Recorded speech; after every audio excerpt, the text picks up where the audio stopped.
It's great to have you with us on this interesting edition of Business Lens right here on Rapid TV. Let's begin with the key business trends that matter today. My name is Cynthia Agbo.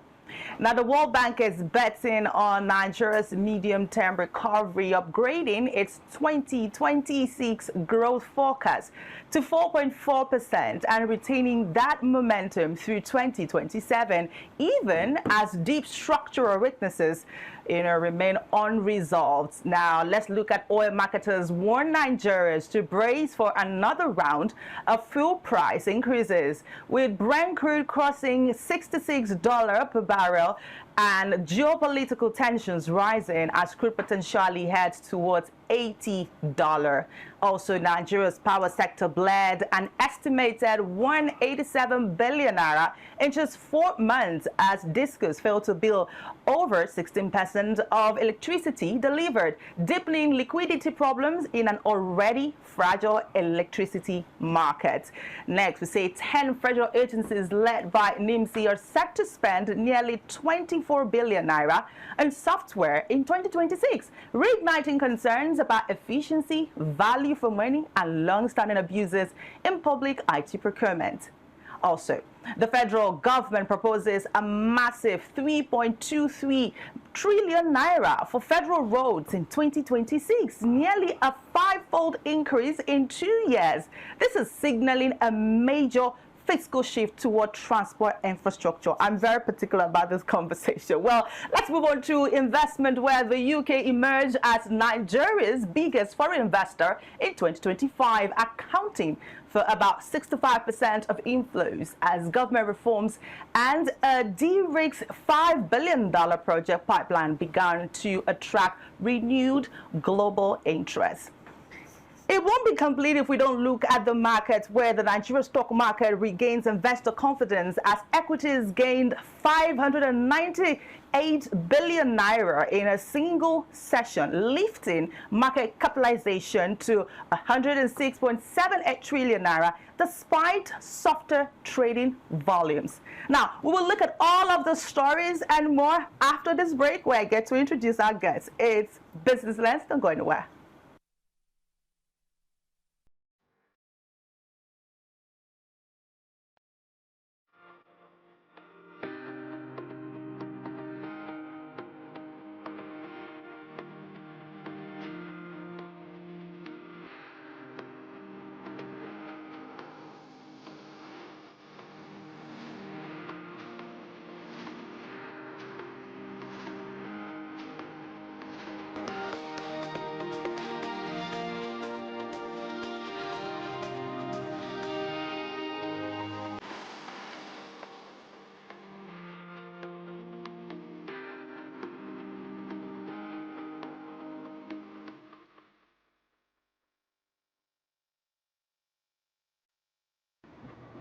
All right, welcome back. It's Business Lens. And of course, I do have my guest here, Annalise, talking about our Abiola. Mr. Abiola. Why Mr. Abiola. Introducing me as if I'm coming on stage in like a music concert. Ladies and gentlemen, let's welcome Mr. Abiola. Be seriously. We are seeing tax already everywhere. Please be serious. If the government sees you this way, they'll feel that these people they are not feeling us enough. It's not entering enough. Let's increase it. Well, but I mean, how else are they going to enter? They have entered. Now, while we were talking about, the tax and those in crypto, we're like, oh, okay, well, we're not going to be part of it. In Web3. And then voila, we just got a story where under the Nigerian Tax Administration Act 2025, crypto transactions are now formally integrated into Nigeria's transaction, into Nigeria's tax system, with the TIN and the NIM mandatory for users and the VASP. I know people who are not going to be excited about this right now. And of course, while authorities aim to raise the tax to GDP ratio to 18% by 2027, critics warn that rapid enforcement could push users towards decentralized platform, reducing transparency rather than improving it. So the conversation now is, does taxing crypto strengthen our revenue, or does it risk pushing activity underground again?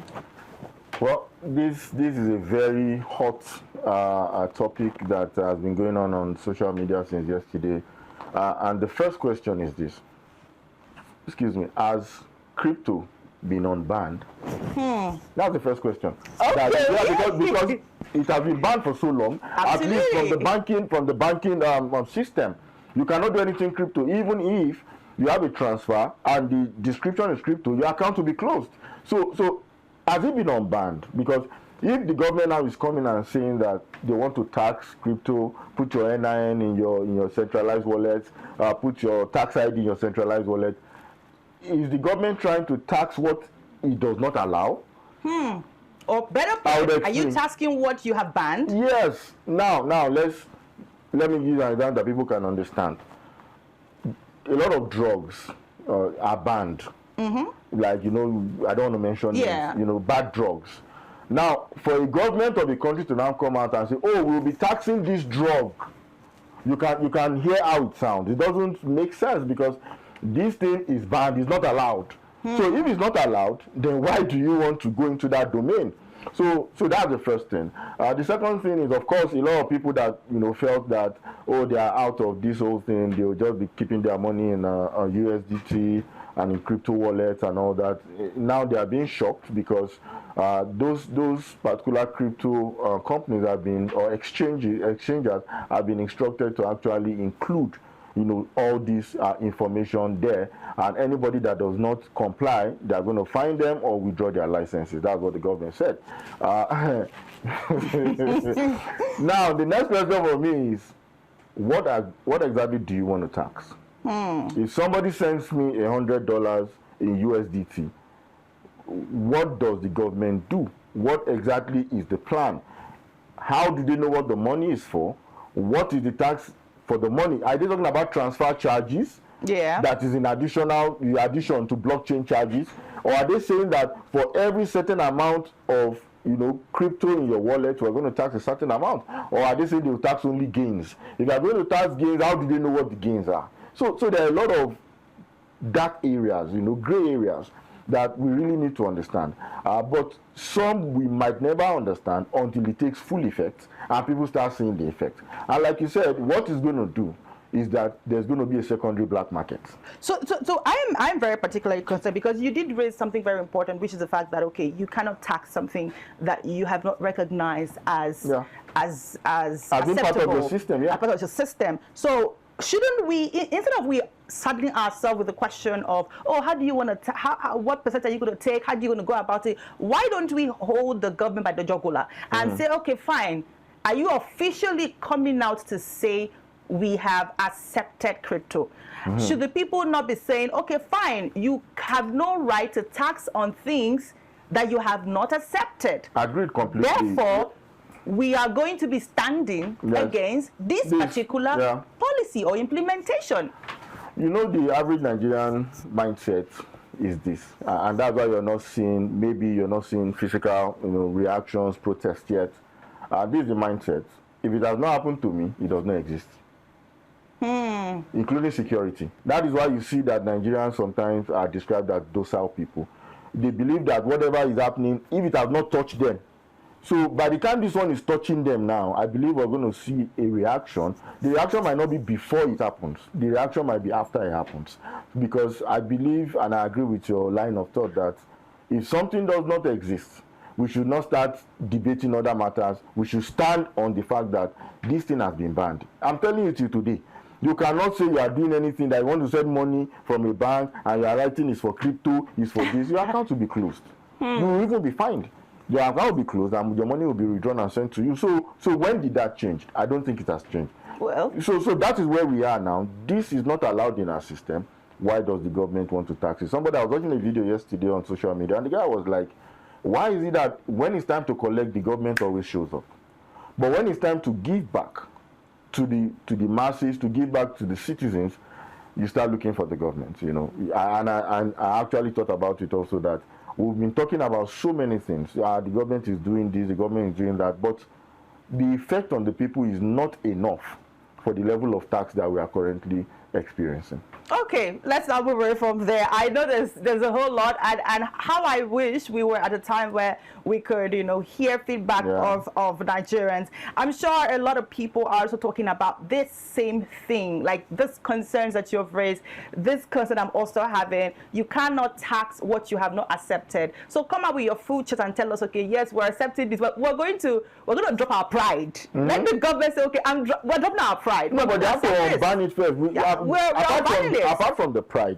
fine, everybody has their ego. Come out and say you have unbanned this. Let people be able to do transactions. Exactly. Then you can now come later on and say, okay, now that you guys have been absorbed and we actually believe this is a legal tender, then we can now start talking about how do we monitor and tax this. You cannot tax what does not exist. And further, I would also say that by the time you come out and say, okay, you have been unbanned, give us like about 6 months to operate on crypto and enjoy it before you can now implement anything tax. Is it even enjoyment? Don't even say, just allow us, don't even open it because you want to task it. Yes. Because it's going to, at that point, is not going to be good. Yeah. At that point. Well, the effect is what I'm waiting to see, because I'm sure that someone that has labored over the years to gather, let's say, $10,000 in his crypto wallet, would not want someone to just come around and take out of it without his permission. So, like you said, we will be seeing a lot of DeFi wallets, coming very soon. Absolutely. All right, let's now move on to the World Bank growth forecast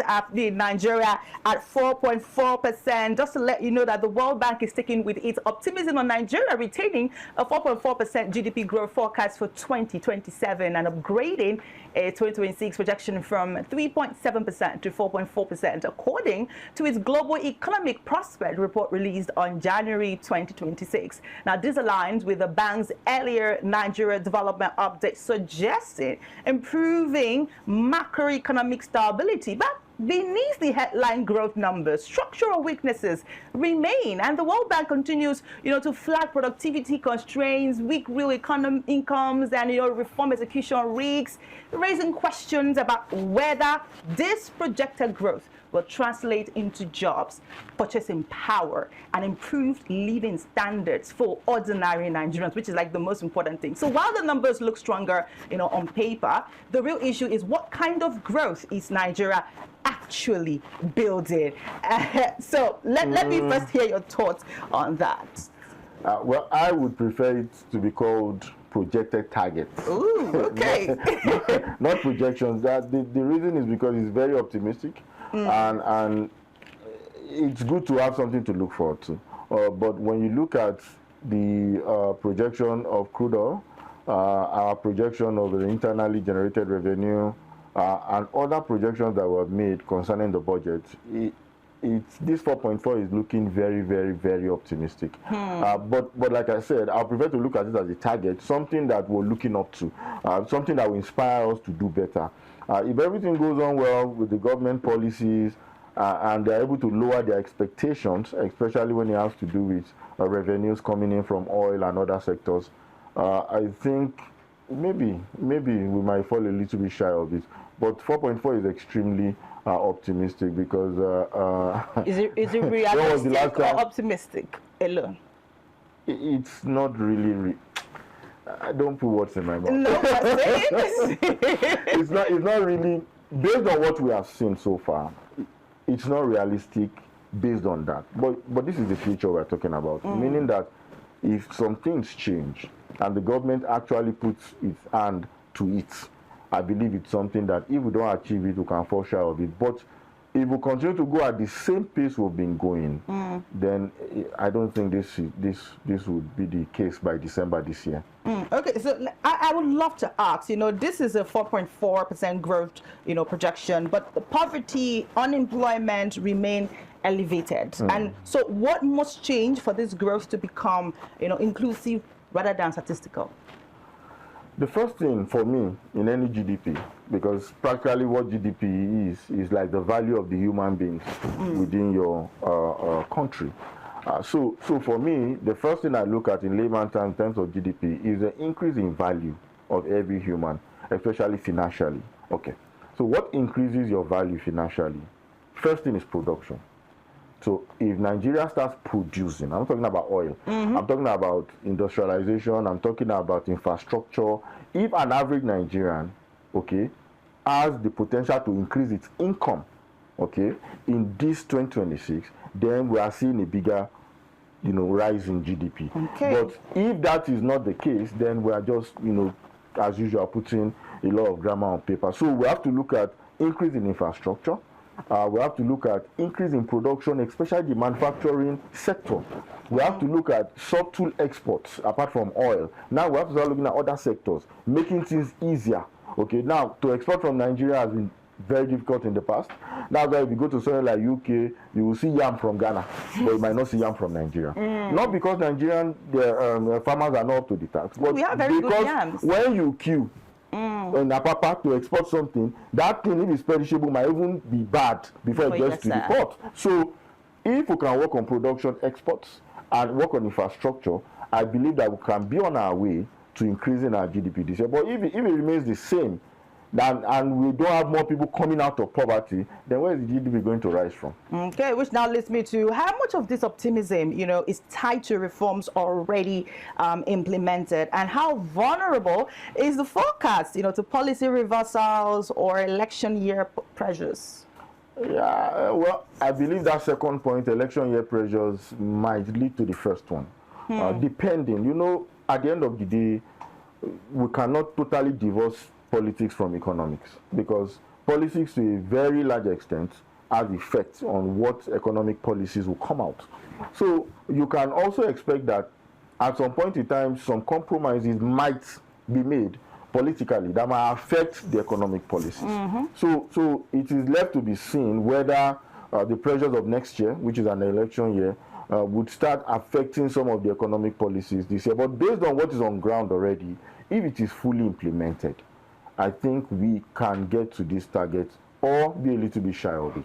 Okay, good one there. Let's now move over to our next story, which is, of course, the fuel prices and crude oil volatility. By the way, I was having a conversation with someone yesterday and talking about how, we just mentioned Dangote oil, Dangote fuel and all of that. I'm like, Dangote wants to take the markets. And, so it looks like roadside gossip. But he made some very good point. Okay. But anyway, I think we'll get to that. I need the food gist. You like gist.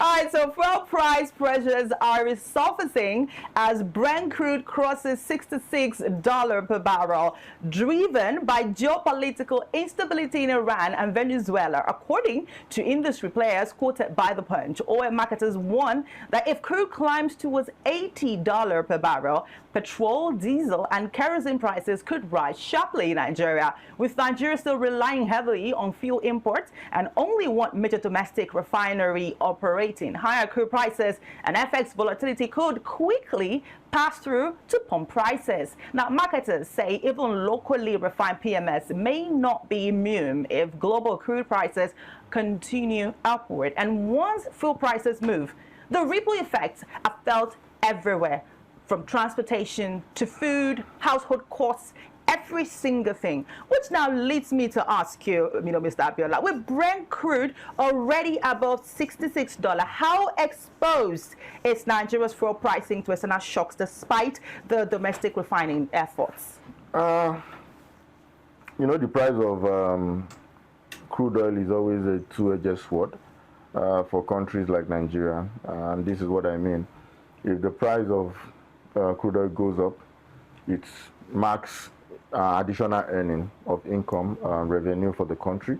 On the flip side, it also marks an increase in the pump price of PMS, which might go into other sectors to affect the price of food, transportation, and general stuff. So on one side, it's good for Nigeria because you see our benchmark for the budget is 65. Yes. Which is also very optimistic and very, and now we're seeing 66, which I don't think will hold throughout the year. Okay. Because this is just because of what's going on currently, Venezuela, Iran, and whatever is going to come in the future.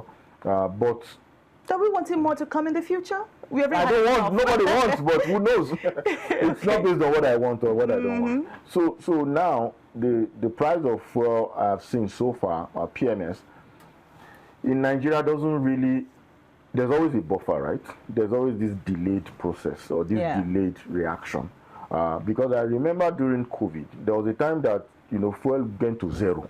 Yeah. It went to zero. No, like nobody was buying, and the price was so low.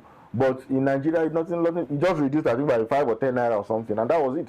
So I feel that even this increase, if it's not sustained, I don't think would directly affect the PMS pump price in Nigeria. But if it is sustained over a period of time, then we might be seeing a subtle increase in the price of PMS. But that is where Dangote might also want to take advantage of it, because he might want to keep his price at the end of the day to bring in more customers to his side. I mean, he's a businessman. He's a businessman. He's a businessman. So any way to capitalize, well, he'll take advantage of it. I mean, before we go to our next question, every time I hear Venezuela, there's this sort that comes to my head. I don't know why. I'm from Venezuela.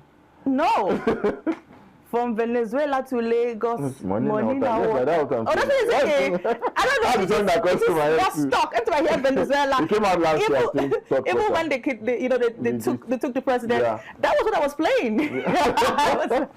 But anyway, now if crude prices hit $80, what buffers, if any, exist to protect consumers from another inflation spike? I think this should be a question directed at the government, because at the end of the day, the revenue is not coming to me. The revenue is going to them, and I don't know if anything will be done. The reason is, when the subsidy was removed in 2023, and the Naira subsidy in quotes was also removed, there was no cushion. Okay, whatever cushioning effect they tried to deploy was later on. But if you know the way things work, if you're jumping off a building, you don't wait till you jump before the mattress is put on the floor. The mattress is there first. That, okay, the cushioning effect is there. Then when you jump, you can land on it. But this was not the case, and it affected a whole lot, a whole lot. So I don't know if price get to $80 per barrel, bringing in more revenue for the country, if the government is going to create a cushioning effect. Because one of the things I would have loved is for there to be a kind of subsidy. There's hardly any nation on earth that does not have different types of subsidies to make, their citizens more comfortable. Because if you look at the whole idea of the government, is people that were chosen to come to the center to make our life easier. So if the country is making much more by reason of crude oil going to 80, that means more money has come in. The government and the people can ask, okay, you take this, so that as there are any more money and price of things might be going up, you will not feel it so much. But I don't know if the government is going to do that. But I would love some form of subsidy, especially on power. Power consists of anything that can generate power. I'm talking about PMS, diesel, normal electricity, solar, whatever. Okay, well, the Holy Book says he prepares a table before me in presence of my enemy. Am I your enemy? No. Talking about, let us prepare a table for ourselves at this point in presence of them. Because we don't know what might happen. Yeah, but I believe the government can actually be proactive. I am always major on food. If the government can really go into food and make sure that food is dead cheap, like I said last year, when rice started coming down, I was happy. And I said, oh, rice has come to 50-something thousand, 60-something thousand. Yes. It's good. Even though we are not in the 8,000, 13,000 area, but at least there's an effect. So if we can go into food and food is cheaper, you will find out that cushioning effect will always be there. Okay, very quickly before we go on a break, let's look at the power sector. You've already mentioned power anyway. Unbilled energy losses, amounts to about 187 billion naira. Nigeria's power sector continues to leak value with 187 billion naira loss to unbilled electricity between July and October 2025. Now, according to data from the Nigeria Electricity Regulatory Commission, billing efficiency hovered between 81% and 86%, meaning a significant portion of power delivered was never invoiced. Let me laugh a bit. I'm coming. Just allow me to laugh a bit. All right. So in October alone, Discos failed to bill 48.66 billion naira worth of electricity, weakening sector liquidity and worsening the secular debt problem. Now, these inefficiencies ultimately shift costs to paying consumers and taxpayers, soft landing into question. So while power supply improves in pockets, the business of electricity remains deeply broken. Is it my fault? Yes. Because you laugh.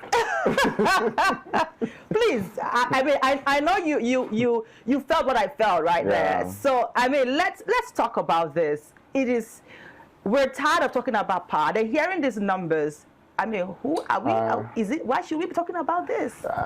Well, estate that I live, for example, there've been a whole lot of raids from ADC last year coming around, saying that some people are on bypass, and some people are not paying as much as they consume.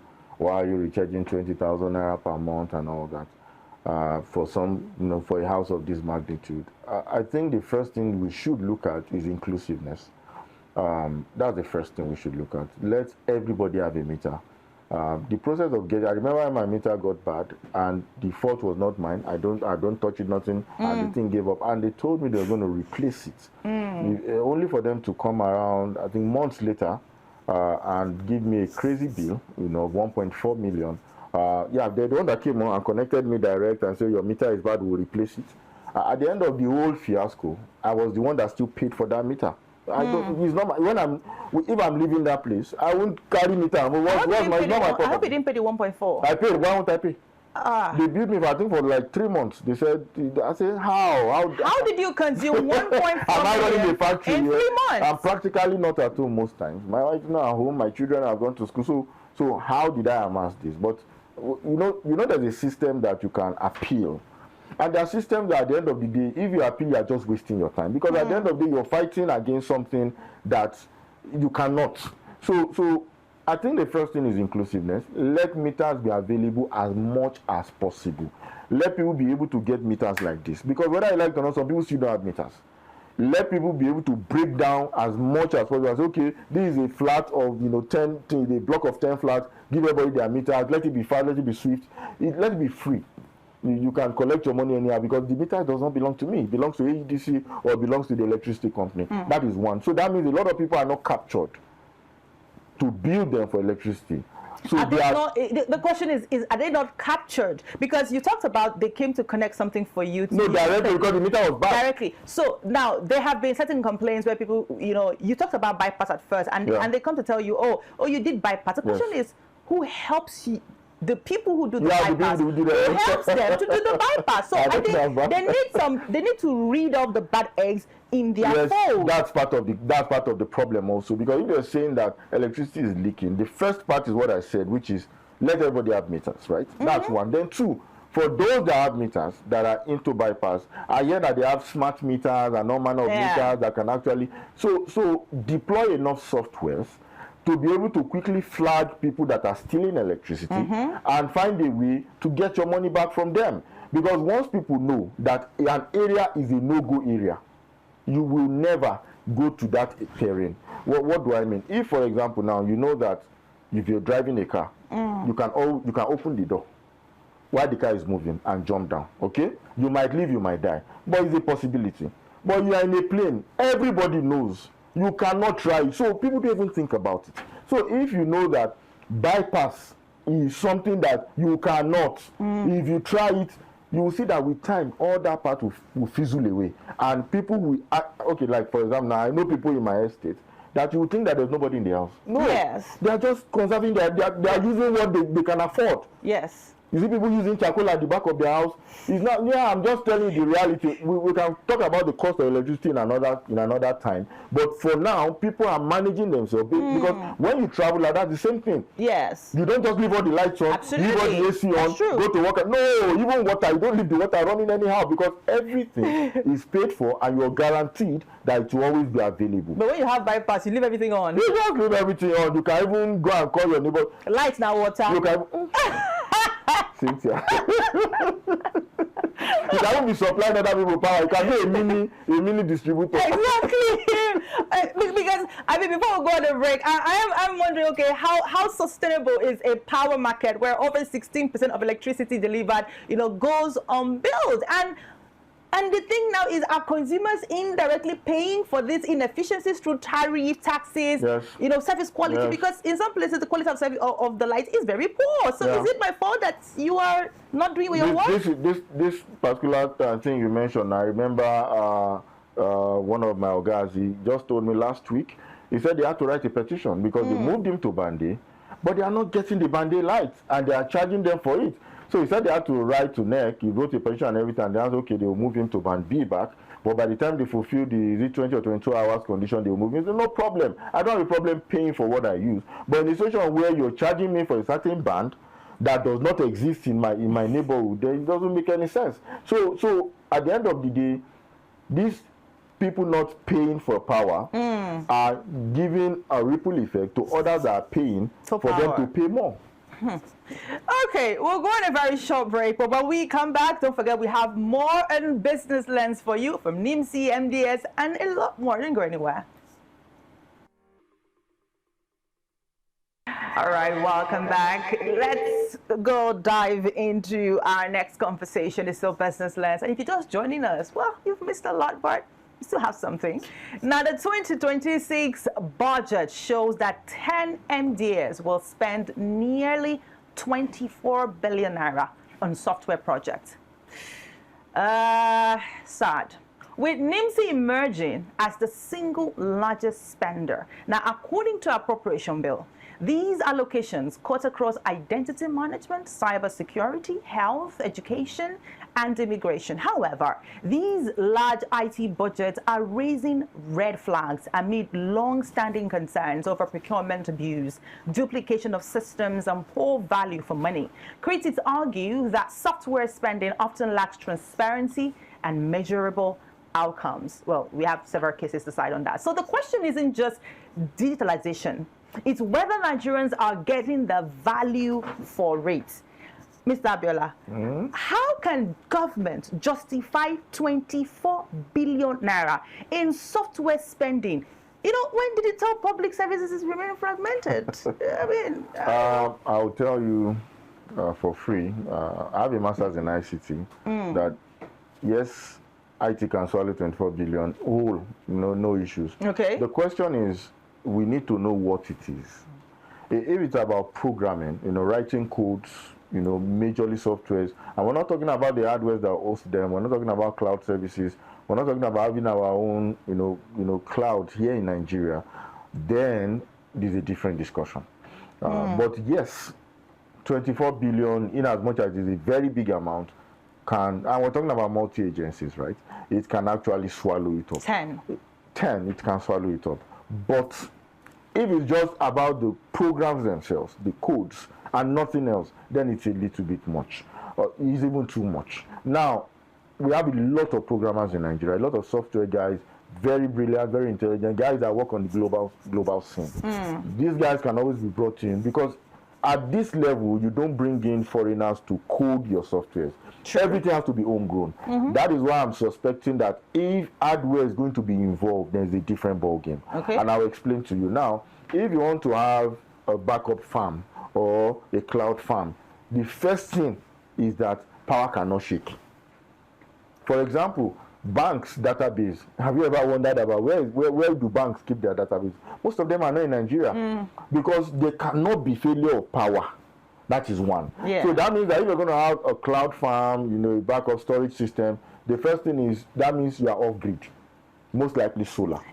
Sorry to cut you. You mentioned about the bank database. I just remembered, a particular bank whose database was. No, that's the security issue. Is another thing. And they spend money on that. Yes, they spend money on that. So after you have gotten your storage set up, then you can now start installing all manner of securities and making sure that it is watertight, or it is airtight, or firetight, or whatever.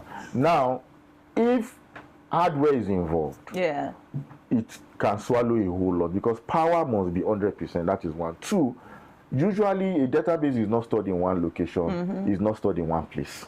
Because anything can happen to that one place. Yes. Does that mean that all your data is gone? Imagine waking up and your bank says that is zero we are seeing in your account too, or suddenly we are seeing 24 billion. But what did they see 24 billion? Yes, that stays. So now we need more information because just as a blanket statement, if it's just for softwares, 24 billion is much. It's too much. Because what do you... I was explaining the last time what a billion naira is. Yes. A billion naira will fill this room. Absolutely. So we've got 1 million, 10 million, 100 million, 1 billion. It's a whole lot. It's a whole lot. So I'm a bit concerned because when it comes to... When you put...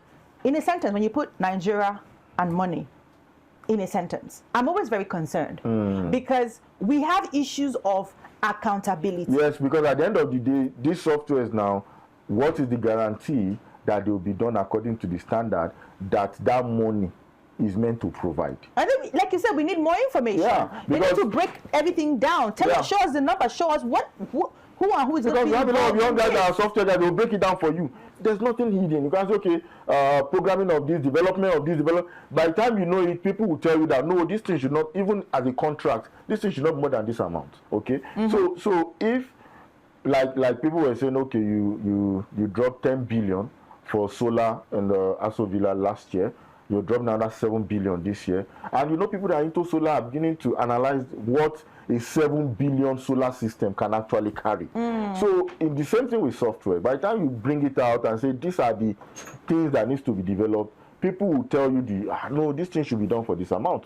A whole complete banking software, the amounts are not even close to all this. And we're talking about the financial institution, which are one of the highest level of security in terms of their software. So the amount is much or not much, we don't really know until we have more information. But if it's purely software, then it is much. Okay, so you heard it there. If it's purely software, then the amount is much. And of course, we're looking at accountability, so we don't have another procurement drain, which is what a lot of persons are very concerned about. Let's move away from that. Before you move away, I wanted to say also that, like you mentioned, some of these softwares at the end of the day might not even be needed. Like you said, there is a low lot of duplication. Yes. What we need in Nigeria, first of all, is a global database of every Nigerian, just like something that mimics social security number in Western countries. Yes. But in Nigeria, NIN has its database, road safety has their database, banks, BVN have their database, immigration have their database. So we have a whole lot of databases. Why? So now to maintain those databases and to make sure that they are always up to standard is like wasting a lot of money. But if you have a basic database for everybody, which the NIN is meant to cover.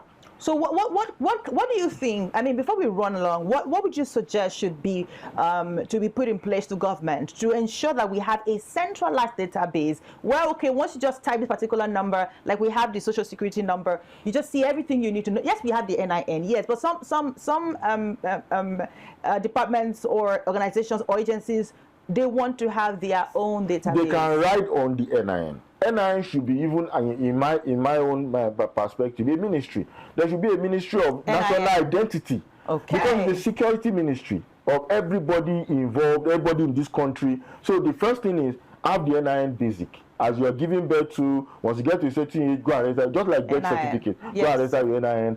All your basic details are there. Now you can now have different level of access.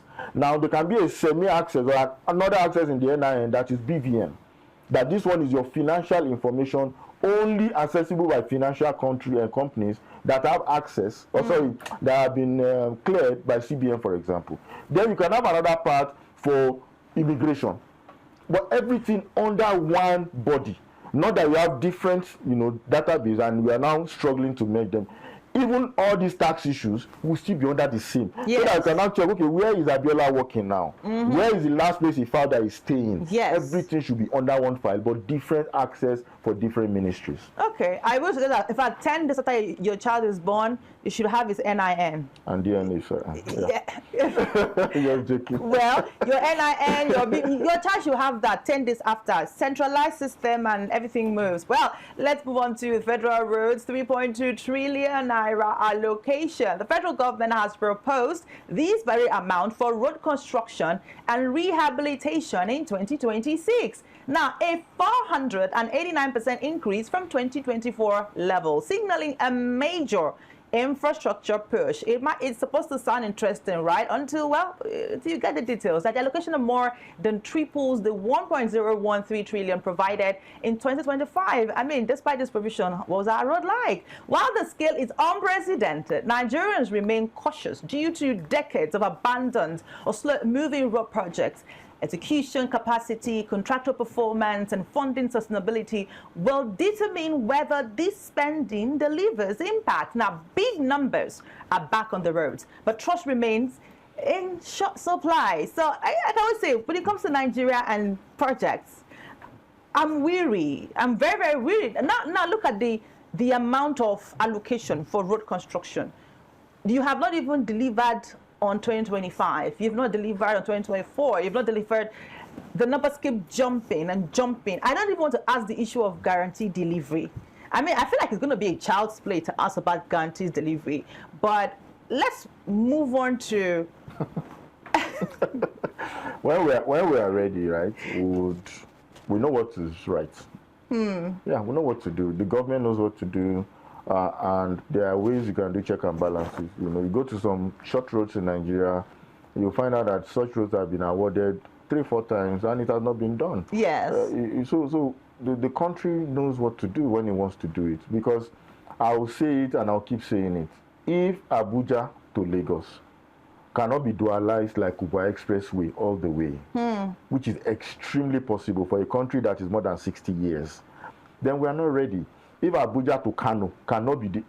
Ask anybody that travels a lot. Ask them that between 15 years ago and now, are the roads better or worse? Just say between 15 years ago and now, are the roads better or worse? Then they'll tell you, between here and Kano has to be clear. Between Abuja and East, following the second Niger bridge, has to be... See, if those major roads, those major interconnections are not there and have not been done, then what are we talking about? All these other white elephant projects, what do we need them for? What do we need? Are they even going to be delivered? Are they not going to be done and stopped midway? So when you keep hearing billions, trillions, no problem, but let us see it. How do we know? Let the Minister of Works, whoever is in charge of roads, you are a minister, right? Okay. Forget about what anybody is telling you. Take your convoy, take your security details. Say, guys, we are going to so place by road. You don't need any other thing, any other feedback. You remember this very... Let's just go. Let's go to the east. Let's go to the south. You know, this very conversation cost of, last year, where the Minister of Works, did appear in a particular platform where he was being asked about the amount spent on the road and the road project and the kilometers and everything. And he was saying, I mean, it was a disastrous interview. So I do believe that... Well, no information. It's to be reviewed by my Oga Adit. No. See, let me tell you something quickly. Whether you like the FCT minister or not, everybody can attest that since he came on board, you've been seeing bridges being completed, you've been seeing new roads to new areas. So when something is being done, there's no argument about you are here. This is a camera. Somebody will say, no, this is a toy. There are some things that once you see it, there's no argument about it. The man came, irrespective of his political affiliation, and people are saying that, oh, they've done this road, oh, they've done Jai Road, oh, they've done Metama Bridge. This is what we mean by once you come on board and people can see the effect. So if they are budgeting this amount for road, it's the people plying those roads that will be calling you and say, Cynthia, they've done this road, I'm so happy. But we keep hearing figures, and at the end of the day, we can hardly substantiate those figures. Okay, before we move on to stock market, which is the last part, we'll just use 2 minutes for that. Let me also say something. Well, you did mention the FCT minister. Yeah. However, I do have a plea. Tell him to come back home. Home how? Tell him to come back home. Oh, are you from PH? No. Here. Okay, here. Tell him to come back to his place of primary assignments. Oh, he's not in Abuja. He's touring River State. He's on a touring visit. Tell him to come back home. We need him. Okay. He has a lot of work to do in the FCT. Just give me his phone number. I will send it to you. Please tell him to come back home. We have missed him too much. Yeah, we have missed him. Exactly. He should come back home. Let's look at the stock market. Stock market rally 598 billion gain. Now, Nigeria's equity market gained 590 billion in a single session, pushing market capitalization to 106.78 trillion as investor optimism returned. And of course, despite the 3% drop in trading volume, 47 stocks recorded gains, led by Academy Press at plus 10%.